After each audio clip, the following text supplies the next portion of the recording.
እሺ አንተ ግማታ አቺ ምን አባሽ ነው ዝም በልበናት ደሞ ከኔ ጋር ከተለያየን በኋላ ገርጥታ ምድ መስላል አዋንተን እኮ ነው አመድሽን አራክፈሽብኝ ነው ሻው ምን አባሽ ፈልገሽ ደወልሽ እሺ ጀመረክ ደሞ በእናት ብዙ ተስፋ አታርግ እኔ ጀስት እንኳን አደረሰ ለማለት ያህል ነው ምን አገባሽ ብደርስ ባልደርስ ደሞ አቺ ፎርፎርሽ ተጋበብኝ መሰለኝ ዝጋ አንተ ቆርቆራ ስማ ደሞ ባለፈው ከማን ጋር ነው ተቃቅፈህ ስትሄድ የነበረው አዲስ ፍቅረኛዬ ናታማ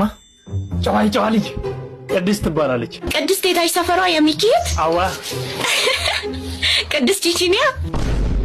የምን አባሽ ቺቺኒያ ነው ስሚ ጨዋይ ልጅ ነች ለዞም ቨርጂን ባንደክ ነው ለነገሩ እኔ ምን አገባኝ ከአቤል ጋር ፍቅር ጀምረናል አቤል የመስወንድም ጨብጣ አለበት ጋኔ ሊጨብጥክ አቤል ፍቅረኛሽ ሆነ ለነገሩ ይበሉ መጥፎ ሰው ነበር ግፈኛ ሰው አቤል ደሞ እኮ ግንባሩ ሰፊ ነው ግድንግድ የቅድስትም ሰፊ ነው ማ የኔ ፍቅር ስሚ ግንባሯ ጠበብ ያለ ቆንጂዬ አይ ስለ ግንባር አይደለም ያወራሁት